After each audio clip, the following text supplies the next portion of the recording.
Bismillahirrahmanirrahim. Assalamualaikum warahmatullahi wabarakatuh.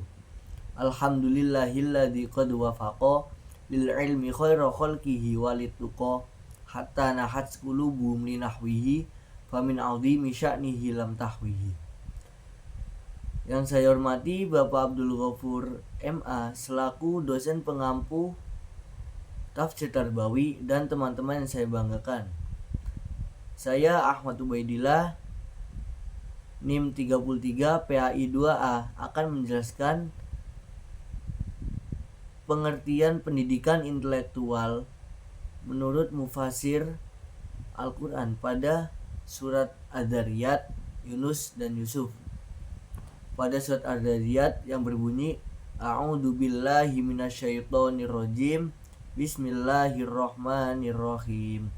Wa fil ardi ayatul lil muqinin wa fi anfusikum afala tubsirun, yang artinya dan di bumi terdapat tanda-tanda kebesaran Allah Subhanahu wa taala bagi orang yang meyakini, dan juga pada dirimu sendiri, maka apakah kamu memperhatikannya? Tidak memperhatikannya. Jadi surat Ad-Dzariyat ini menjelaskan tentang kebesaran Allah yang ada di bumi ataupun di diri kita sendiri. Jadi surat ini menekankan bahwa kebesaran Allah itu tidak hanya ada di alam semesta, tapi di kita sendiri juga ada untuk orang yang memperhatikannya. Selanjutnya pada surat Yusuf yang berbunyi A'udzubillahi minasyaitonirrajim, Bismillahirrahmanirrahim. Walamma balagu asyuddahu atainahu hukman wa ilma wa kadzalika najzil muhsinin, yang artinya dan ketika dia telah cukup dewasa kami berikan hikmah dan ilmu, demikianlah kami memberi balasan kepada orang-orang yang berbuat baik. Jadi surat Yusuf ini menerangkan bahwasanya ketika kita itu beranjak dewasa, kita itu diberi ilmu, dan juga kita itu harus meyakini akan hal-hal yang baik akan datang kepada kita. Ketika kita berbuat baik, maka hal-hal baik juga akan datang kepada kita sendiri. Selanjutnya pada surat Yunus yang berbunyi A'udzubillahi minasyaitonirrajim, Bismillahirrahmanirrahim.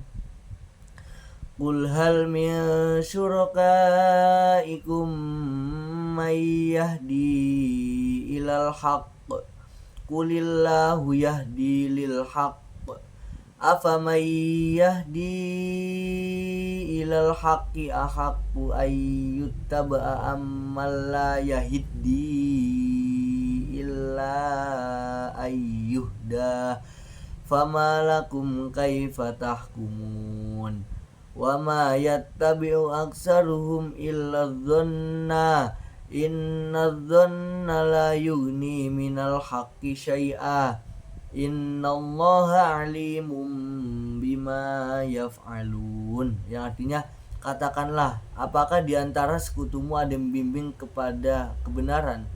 Katakanlah, Allah lah yang membimbing kepada kebenaran. Maka manakah yang lebih berhak diikuti, Tuhan yang membimbing kepada kebenaran itu, ataukah orang yang tidak mampu membimbing bahkan perlu dibimbing? Maka mengapa engkau berbuat demikian? Bagaimana kamu mengambil keputusan? Dan kebanyakan mereka harus mengikuti dugaan. Sesungguhnya dugaan itu tidak sedikit pun berguna untuk melawan kebenaran. Sungguh Allah Maha mengetahui apa yang mereka kerjakan. Pada ayat ini menekankan bahwa kita itu ketika memilih pemimpin itu harus benar-benar yang sudah terlihat kebenarannya, yang sudah jelas kebenarannya. Jadi di sini ada dua persoalan. Yang pertama, satu, pemimpinnya itu udah gak perlu dibimbing dan pasti bener. Yang kedua itu, pemimpinnya ini perlu dibimbing dan belum tentu bener.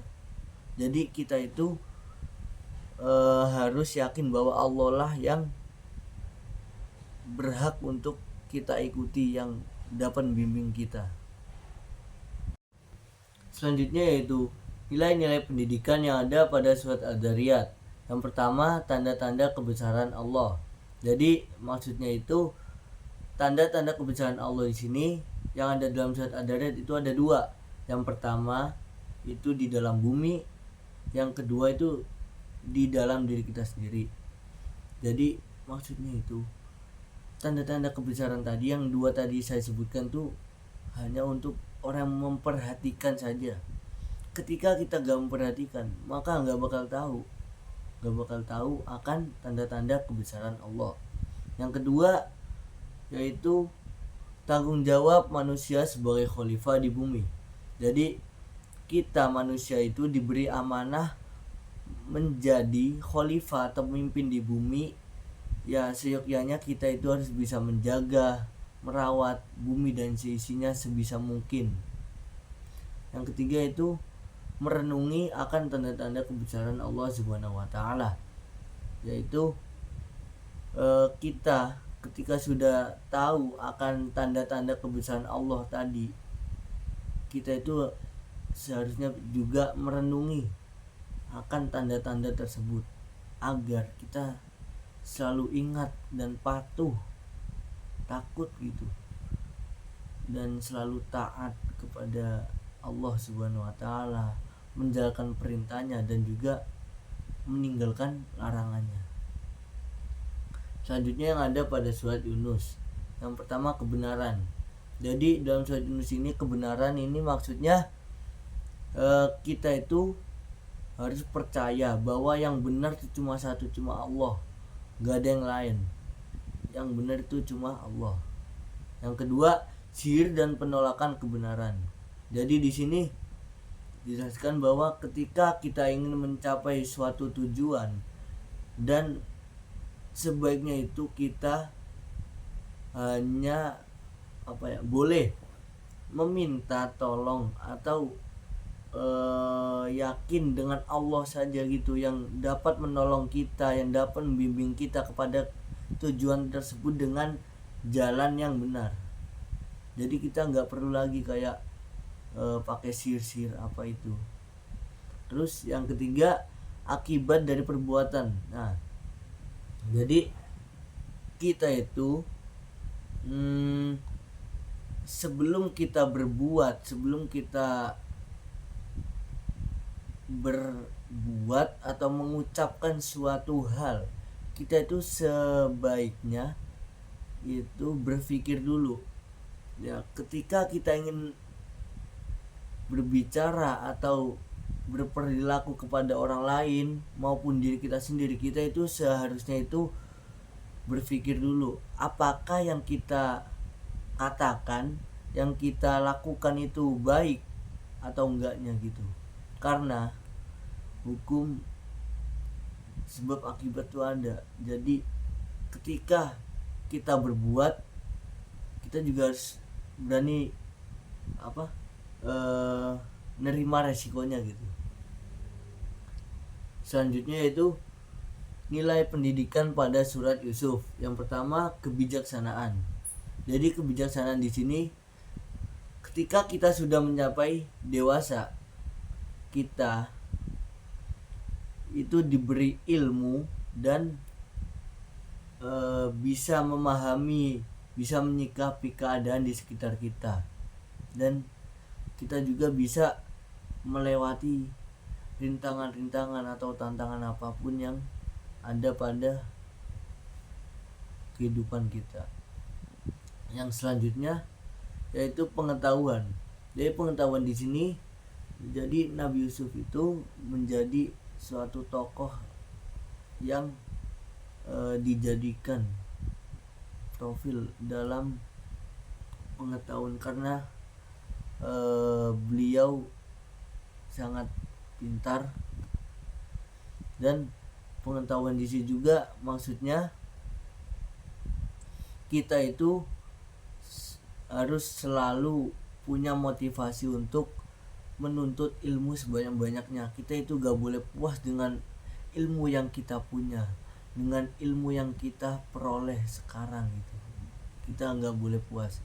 Yang selanjutnya yaitu pahala untuk orang yang berbuat baik. Jadi di sini kita itu harus yakin akan pahala yang